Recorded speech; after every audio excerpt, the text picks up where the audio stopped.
दोस्तों, आखिरकार पेंशन बढ़ोतरी को लेकर आ गई बड़ी जबरदस्त खुशखबरी। पूर्व रिटायर्ड सैनिकों और लगभग 65 लाख पेंशन धारकों की पेंशन में 20% की शानदार बढ़ोतरी।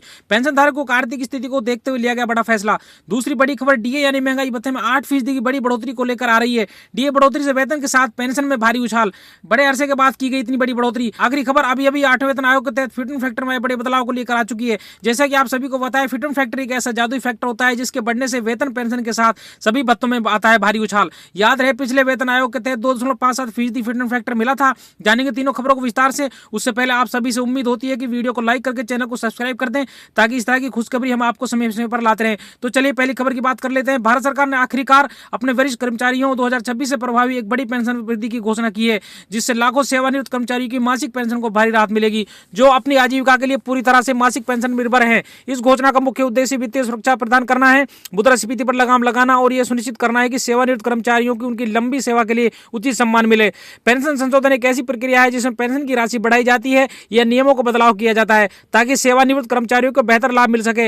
ये प्रक्रिया लगभग हमेशा बढ़ती महंगाई से निपटने और सरकारी या सार्वजनिक क्षेत्र के संगठनों में काम करने वाले कर्मचारियों के योगदान को मान्यता देने के लिए की जाती है। सरकार द्वारा घोषित किया गया कि जनवरी 2026 से पुराने कर्मचारियों की पेंशन में 20% की बढ़ोतरी की जाएगी। इसके साथ ही न्यूनतम पेंशन राशि में बढ़ोतरी की गई और विधवाओं और दिव्यांग आश्रितों को अतिरिक्त लाभ दिए गए। पेंशन भोगियों को डिजिटल माध्यम से अपने खाते को ऑनलाइन देखने की सुविधा भी प्रदान की गई। अब दूसरी बड़ी खबर की बात कर लेते हैं। सरकारी कर्मचारियों और पेंशन भोगियों के लिए महंगाई भत्ता डीए से संबंधित नवीनतम अपडेट ने देश भर में काफी ध्यान आकर्षित किया है। बढ़ती महंगाई के बीच कई केंद्रीय कर्मचारियों और सेवानिवृत्त लोग महंगाई से राहत की बेसब्री का इंतजार कर रहे थे। हालिया घोषणाओं से संकेत मिल रहे हैं कि कुछ वेतन श्रेणियों के तहत लाखों कर्मचारियों के डीए में 8% की बढ़ोतरी तय मानी जा रही है। इस बढ़ोतरी का सीधा असर मासिक वेतन के साथ साथ पेंशन पर भी पड़ेगा। महंगाई भत्ता सरकारी कर्मचारियों और पेंशन भोगियों को दिया जाने वाला जीवन यापन लागत समायोजन है। इसकी गणना मूल वेतन और पेंशन के प्रतिशत के रूप में की जाती है और इसका उद्देश्य आय को मुद्रास्फीति से बचाना है। आवश्यक वस्तुओं की कीमतें बढ़ने पर महंगाई भत्ता पर सुनिश्चित करने में मदद करता है कि कर्मचारी की वास्तविक आय कम ना हो। महंगाई भत्ते में नियमित अंतराल पर संशोधन होते रहते हैं, जो कि सरकार द्वारा साल में 2 बार बढ़ाया जाता है। सरकार ने हाल ही में कर्मचारियों को कुछ समूहों के लिए महंगाई भत्ता डीए में समायोजन की मंजूरी दे दी है। हालांकि रिपोर्ट में 8% की वृद्धि का सुझाव दिया गया है, लेकिन याद रहे ये विशेष रूप से पुराने वेतनमानों जैसे कि 5वें और 6ठे वेतन आयोग के वेतनमानों के तहत वेतन और पेंशन पाने वाले कर्मचारी और पेंशनधारकों पर लागू होता है।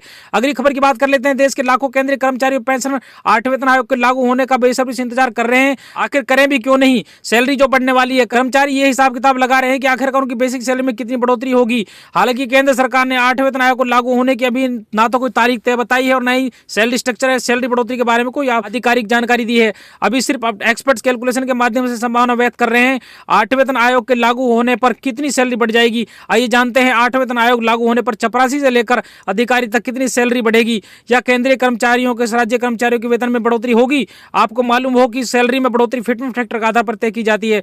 फिटमेंट फैक्टर एक मल्टीप्लायर नंबर है। इसमें कर्मचारी की मौजूदा बेसिक सैलरी से गुना करके नई बेसिक सैलरी निकाली जाती है। फिटमेंट फैक्टर जितना ज्यादा होगा उतनी सैलरी ज्यादा होगी। फिटमेंट फैक्टर को तय करने के दौरान महंगाई, रोजमर्रा का खर्च, सरकारी बजट और निजी सेक्टर की सैलरी जैसे तथ्यों को देखा जाता है। आपको मालूम हो कि 6ठे वेतन आयोग के तहत 1.92 के फिटमेंट फैक्टर के कारण मूल वेतन में 1.9 गुना वृद्धि हुई थी। 7वें वेतन आयोग में फिटमेंट फैक्टर 2.57 था। ऐसा अनुमान है कि 8वें वेतन आयोग के तहत फिटमेंट फैक्टर 1.70 से 2.86 के बीच रह सकता है। ये सभी आंकड़े अनुमानित हैं। अभी तक सरकार की तरफ से कोई ऑफिशियल नोटिफिकेशन नहीं आया है।